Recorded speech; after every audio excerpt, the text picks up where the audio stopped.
앞서 보신 대로 국민연금 기금운용위원회가 기금의 적극적 주주활동 가이드라인을 의결했습니다. 경제단체들은 일제히 반발하고 있죠. 가이드라인의 구체적 내용은 무엇인지, 또 이번 가이드라인이 우리 한국 경제계에 어떤 영향을 미칠지 자세히 살펴보겠습니다. 이 자리에 김대중 세종대 경영학부 교수 자리하셨습니다. 김 교수님 어서 오십시오. 안녕하십니까. 네. 자, 이 국민연금의 최고 결정기구, 의사결정기구 기금운용위원회가 이제 오늘 아침에 열렸잖아요. 예. 그 가이드라인 놓고 사실은 지난달부터 좀 말썽이 많았는데 예. 오늘 의결된 내용에 일단 그 개괄이라 할까? 내용의 핵심적인 내용부터 좀 설명해 주시죠. 먼저 이제 국민연금에 대해서 말씀드리면 네. 우리나라 국민연금은 총액이 한 700조가 지금 넘었습니다. 700조. 700조는 넘었고 우리 국민들의 이제 노후 생활을 위해서 네. 정부가 이제 만든 건데요. 네. 우리나라 전체 주식의 시가총액은 1,400조고 네. 국민연금은 700조고 절반이네. 예, 700조 정도 중에서 한 15% 정도가 지금 주식에 투자되어 있습니다. 한국 주식에. 예, 한국 네. 주식에. 그래서 이제 국민연금이 700조가 넘어서 한 740조라고 알려져 있는데요. 네. 15%좀 되니까 약 100조 원이 넘습니다. 네. 그러니까 100조 원 가지고 우리나라 주식을 산다 그러면 약 한 7, 8% 정도 살 수 있는 거죠. 네. 네. 그러니까 웬만한 대기업들의 주식의 지분은 지금 국민연금이 2대 주주로 막강한 영향력을 행사할 수 네. 있다. 뭐 삼성전자, 현대자동차, 이마트 네. 이런 기업들은 전부 다 지분이 10%가 넘습니다. 네. 네. 그래서 국내 주요한 대기업들은 이미 네. 국민연금이 대주주이고 네. 이러한 국민연금에서 만약에 이제 기업들이 올바르게 그 기업을 경영하지 못하고 횡령이나 배임 이렇게 네. 또 사익 편취, 네. 개인적인 이익을 위하여 회사 공금을 횡령했다 그러면 네.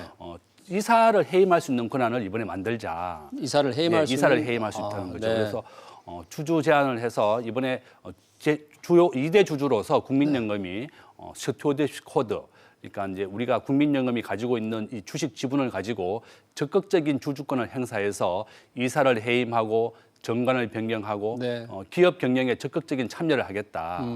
네. 우리가 몇 년 전에 대한항공 땅콩해안 사건이나 또 뭐 이렇게 몇 가지 사건이 있지 그렇죠. 않습니까? 네. 또 뭐 효성그룹의 조현준 회장이 또 네. 200억 원 정도를 횡령을 했고 또 뭐 회사 자금을 가지고 기소됐다는 예, 보도 나왔어요. 뭐 저희가. 변호사 비용 네. 400억 원이나 썼습니다. 네, 네. 이렇게 됐고 뭐 대림 산업의 또 네. 회장도 무슨 불미스러움이 네, 있었고 이와 같이 기업의 대주주들이 이러한 횡령이나 배임이 있을 때는 국민연금이 적극적인 개입을 해서 이사도 해임하고 네, 또 정관도 변경시키게 하고 이런 네. 적극적인 활동을 하겠다고 하는 것이 이번에 국민연금의 가이드라인을 제시하게 된 것입니다. 네, 그러니까 이번 그 가이드라인이라는 게 작년에 도입된 왜 스튜어드십 코드 있잖아요. 맞습니다. 의기권 예. 행사 지침. 그거의 네.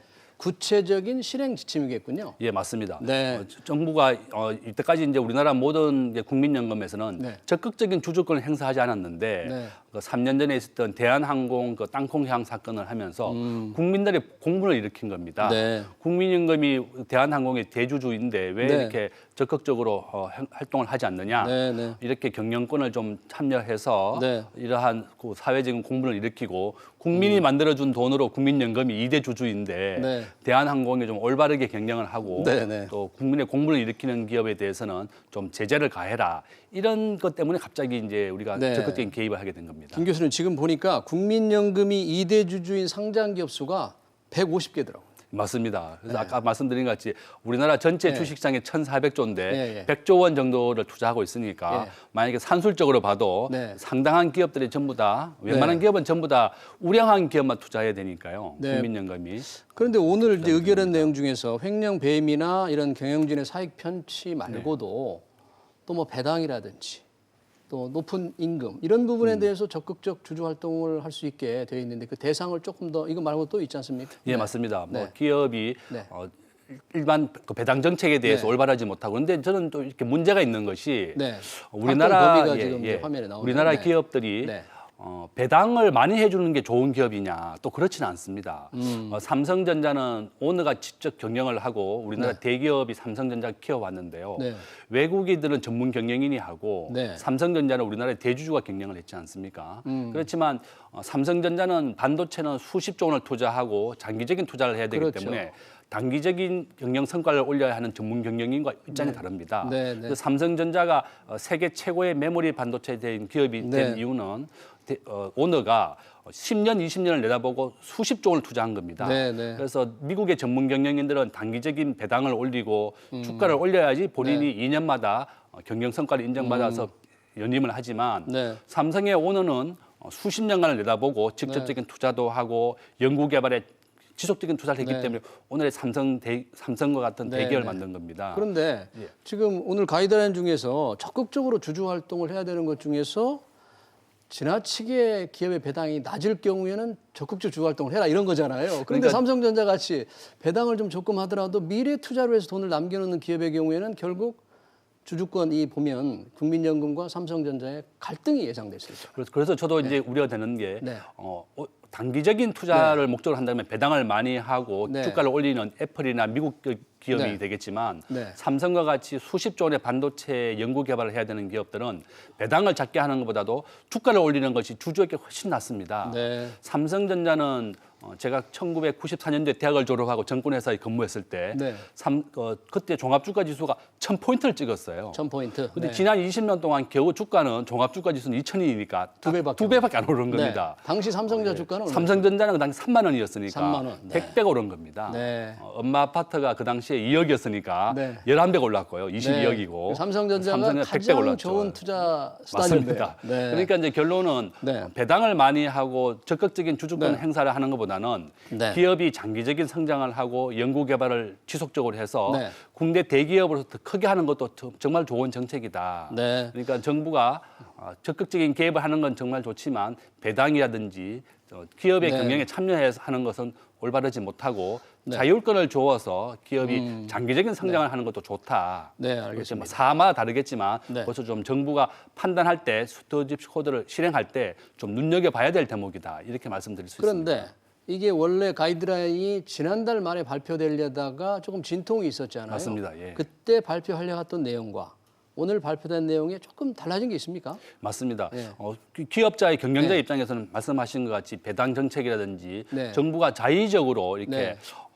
일시적인 국민의 공분을 일으켰다고 네. 해서 기업이라고 하는 것은 주주가 있고 네. 또 기업의 오너가 경영을 하고 있는 건데 그렇죠. 정부가 마음만 먹으면 지금 10% 이상을 소유한 기업이 100개가 넘기 네, 때문에 네. 정부가 마음만 먹으면 다 개입을 할 수 있습니다. 경영 개입을. 국민연금을 통해서. 국민연금을 통해서 하는 거죠. 그래서 이제 기업의 자율성을 훼손하게 되고 네. 또 우리가 자본주의 시장에서 주주라든지 개인의 오너가 기업을 일으키고 발전시켰는데 그런 일시적인 잘못으로 인해서 뭐 경영권을 박탈한다든지 네. 기업에 개입하는 것은 바람직하지 못하다. 그러면 정부가 국민연금을 통해서 기업 경영에 간섭을 한다. 지금 기금운용위원회 저게 이제 국민연금의 최고 의사결정 기구인데 저기를 보니까 위원장이 복지부 장관이고 정부 당연직 5명이니까 6명이 정부 관계자네요. 그리고 맞습니다. 사용자 대표, 예. 근로자 대표, 또 뭐 전문가 하면은 또 정부 추천이 있을 텐데 결국은 정부 사람들이 기금운용위원회를 좌지우지한다. 그래서 정부가 뒤에서 저걸 통해서 기업의 경영 개입을 강력하게 한다. 뭐 이런 우려죠, 기업들은. 맞습니다. 네. 지금 정부가 원하는 방향을 네. 이끌어 갈 수 있다. 네. 지금 보건복지부 장관이 네. 기금운용위원회 최고 책임자지 않습니까? 네. 오히려 기업이라든지 경영을 대표하는 분들보다도 네. 정부를 대표하고 또 보건복지부 장관이 위원장 역할을 하기 때문에 네. 정부가 입김을 사기업에 대해서 영향을 미칠 수 있기 네. 때문에 좀 경영 개선 반대하고 네. 이번에 표결에 있었던 것도 원래 의결을 해서 서로 조화롭게 해서 서로 네. 양보와 타협을 해야 되는데 네. 그러니까 표결을 붙였고 경영계에서는 14명이 참여를 하지 않았습니다. 아, 불만을 가지고. 불만을 가지고 아예 그냥 오늘 회의에 아예 참석도 하지 참여를- 않았고 아, 표기라도 해서 뭐 막으려고 해야 되는데. 근데 아예 그냥 뭐 4표밖에 안 되니까 아, 20표, 어차피 20표 가봐야 안 중에서 되겠다? 예, 그래서 과반수도 안 되고 아예 그냥 참여도 하지 않았고 이번에 표결로 그냥 처리해 버린 겁니다. 그래서 기업자의 측면을 좀 양보해서 좀 충분히 의견을 반영해야 되는데 수용이 안 되니까 아예 이번에 행사에 표결도 참여하지 않았다, 뭐 거부했다 이렇게. 그러니까 지난 알려져 있습니다. 11월 말에 하려다가 좀 불만이 많았는데 한 달 동안에 재개 의견이 거의 뭐 수용이 안 됐다, 반영이 안 됐다 이런 불만인 건가요? 맞습니다. 뭐 보건복지부에서는 일부 반영을 했다고 하지만 경영권을 요구하고 또 네. 기업의 지속성을 요구하는 기업자의 입장에서는 네. 충분히 반영되지 못했기 때문에 네. 이번에 회의도 참석하지 않겠다. 그럼 표결에 재계에 빠져버렸습니다. 가장 원하는 건 뭡니까? 재계가 이 대목에서 이런 의결권이 나왔는데 가장 원하는 건 뭡니까, 재계? 재계가 원하는 것은 뭐 이러한 당연히 이제 뭐 횡령이라든지 배임이라든지 이런 문제가 있는 기업에 대해서는 정부의 적극적인 참여를 원하지만 주주들도 그런 예. 부분을 활동을 해야 되지만 예, 맞습니다. 네. 그렇지만 이런 것이 아니라 이외의 문제, 뭐 특별한 사안이라든지 여러 가지 단서 조항이 있습니다. 네, 네. 특별한 문제라든지 이런 게 있다 그러면 언제든지 회의를 열어서 기업에 대해서 제재를 가할 수 있기 때문에 네. 기업의 입장에서는 안정성 또 뭐 훼손성 이런 게 네. 우려가 되기 때문에 네. 이렇게 반대하고 있는 것입니다. 네, 근데 박노후 장관은 기업 경영에 개입하거나 간섭하려는 것이 아니니까 걱정하지 마라 그랬는데 아까 기금 운영에 보니까 우리는 정부가 주도하는데 캐나다 같은 경우에는 수도 좀 적고 완전히 그 전문적인 경제 전문가들로만 돼 있다 하더라고요. 민간인들로. 예, 맞습니다. 그러니까 우리가 너무 정부에 휘둘리는 게 아닌가. 이것만 독립적이고 전문적으로 된다면 그래도 좀 나을 텐데 너무 정부에 휘둘리는 게 유럽과 캐나다, 네. 미국 같은 경우에는 예. 이러한 연금이 굉장히 큰데요. 네. 우리보다 훨씬 더 큽니다. 그런데 네. 절대로 이렇게 스튜어십 코드나 적극적인 행사를 참여하지 않았고 가장 중요한 것은 기업의 가치나 주주 이익입니다. 네. 국민연금의 수익률을 목표로 하기 때문에 그렇죠. 이렇게 뭐 우리 노후를 책임지고 있으니까. 맞습니다. 네. 그래서 우리 국민연금도 네. 우리 국민 전체 국민의 가장 소중한 자금이기 때문에 네. 일단 그 기업 수익성 위주로 좀 해야 되겠고 이러한 뭐 기업에 대해서 일시적인 뭐 공분이 있다고 하더라도 네. 뭐 국민 정서에 따라서 이렇게 기업 경영에 참여하는 것은 장기적으로는 바람직하지 못하다 이렇게 볼 수도 있습니다. 오늘 발표된 가이드라인을 보니까 조금 어려운 얘기인지 모르겠는데 ESG 해가지고 환경, 또 사회 책임, 지배 구조 이런 부분들에 대해서 평가 등급이 떨어질 경우에 상당히 주주권 행사를 하게 맞습니다. 되는데 이건 좀 이념적인 문제일 수도 있는데 이 부분은 어떻게 평가하십니까? 기업들이 스스로가 이제 평가하고 네. 우리나라는 이제 자유시장 경제 체제이지 않습니까? 네. 삼성과 하이닉스가 한일 갈등이 있을 때 네. 정부에서 절대로 좀 개입을 하지 말아 달라고 부탁했어요. 네. 정부가 개입하지 않으면 우리가 스스로 잘 극복하겠다. 네, 네. 역시 삼성과 하이닉스는 일본에서 부품 수출 안 했지만 네. 스스로가 충분히 극복을 해냈고 오히려 정부가 개입이 없었기 때문에 충분히 극복해냈다고 합니다. 네, 이와 네. 같이 이제 우리나라 기업들은 스스로가 자생력이 있고 네. 이러한 정부의 개입이 없더라도 부품 조달을 국내에서도 하고 자체에서도 개발하고 네. 다변화로 극복을 했거든요. 네, 네. 이렇게 정부가 스스로 정부가 개입해서 참여하는 것보다는 네. 기업 스스로 맡겨둔다 그러면 스스로 이러한 어려움을 잘 극복해내고 더 잘 이끌어갈 수 있습니다. 아. 그러니까 정부가 ESG 이익을 ESG? 가지고 네. 하는 것보다는 아. 오히려 기업의 자율성을 주고 기업 스스로가 이끌어가게 하는 것이 한국 경제에 더 큰 도움이 된다. 좀 자유방임제로 좀 내버려둬라. 큰 사회적인 무리가 없다 그러면 네. 기업이 스스로 극복을 잘해 나가겠다. 네. 뭐 그런 취지로 기업들이 얘기하고 있는 겁니다. 그러니까 ESG 분야, 환경, 사회 책임, 지배 구조라는 분야에 대해서 만약에 이런 얘기를 하더라고요. 만약 어떤 그 기관 투자가가 기후 온난화를 예방하고 이런 사회의 투명성을 좀 높이자 이러기 위해서 적극 나선다. 그럴 경우에 기업 주주 가치가 과연 전체적으로 올라갈 수 있을 것인가? 이게 ESG의 상당히 갈등 사안이다. 뭐 이런 지적을 하던데. 뭐 최근에도 뭐 삼성도 노동자 문제나 네. 여러 가지 문제가 있었는데요. 네. 이와 같이 삼성이 우리나라 최고의 기업이 되었었던 네. 이유도 네. 좀 배려는 좀 부족했던 것 같아요. 네. 삼성이 여러 가지 문제 이런 거를 좀 사회적인 약자에 대해서 배려가 좀 있어야 되겠지만 네, 또 네. 그와 반면에 삼성이 이렇게 굉장히 그 수익과 국가 경제에 대해서 큰 기여를 한 것은 사실입니다. 네. 이와 같이 이제 ESG 문제를 가지고 뭐 국민연금과 또 외국계 기업에서 우려를 해서 경영권 탈취 이런 것도 있지만 네. 우리 국민연금은 또 그 긍정적인 역할도 많이 했습니다. 이번에 네. 뭐 현대자동차 엘리엇 문제라든지 엘리엇 때 우리 엘리엇 현대차를 펀드 방어하고. 문제라든지 네. 또 삼성에 대한 문제 여러 가지 문제에 있어서도 국민연금이 우리나라의 최대 그 기업의 주주로서 네. 한국 기업을 보존하는 것에 큰 역할을 했거든요. 그래서 네. 긍정적인 측면도 있고 또 부정적인 측면도 있지만 네. 우리 국민연금은 정말 우리 소중한 국민의 노후 자산을 위한 그렇죠. 것이니까 네. 이런 주주 가치에 최고의 역점을 두어야 되겠고 경영에 간섭하는 것은 최소한으로 줄여야 되겠다. 네. 우리나라 기업은 스스로 잘해 나가고 있다. 네, 네. 다만 아까 문제가 되었던 대한항공이나 뭐 이렇게 효성그룹 효성, 같은 경우에 네. 횡령 배임에 대해서는 정부가 엄벌을 해야 되고 네. 적극적인 참여를 해야 되겠지만 그것이 아니라 그러면 기업 자율성에 맡기는 것도 정말 중요하다. 이렇게 볼 수 있습니다. 내년 이제 주총 때부터 적극적으로 의결권을 행사되면 그런 형사적인 문제가 있는 기업 오너들 상당히 긴장되겠네요. 맞습니다. 그렇지만 뭐 기업들이 정말 조심해야 되겠죠. 법과 네. 원칙대로 기업을 경영해야 되겠고 네. 그런 위반이 된다 그러면 정말 책임을 져야 되는 겁니다.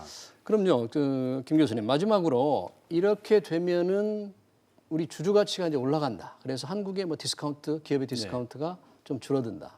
뭔가 이렇게 복무부 장관 이렇게 말씀을 이제 그런 식으로 네. 말씀하셨는데 그렇게 전망을 하십니까? 저는 뭐 장단점 있는 것 같습니다. 이제 시장 경제 수익률이 뭐 한 2% 정도밖에 안 되고 우리 기본 지금 우리나라 기준금리 1.25%지 않습니까?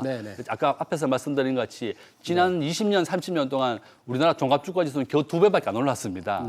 삼성전자 같은 이런 우량한 기업은 100배는 올랐기 때문에 기업의 자율성을 맡기고 또 기업이 스스로 한다 그러면 더 큰 수익을 올리고 국민연금에 더 큰 도움이 된다. 이렇게 말씀드릴 수 있습니다. 네. 김대중 교수님 오늘 국민연금 주주권 행사 가이드라인 잘 들었습니다. 고맙습니다.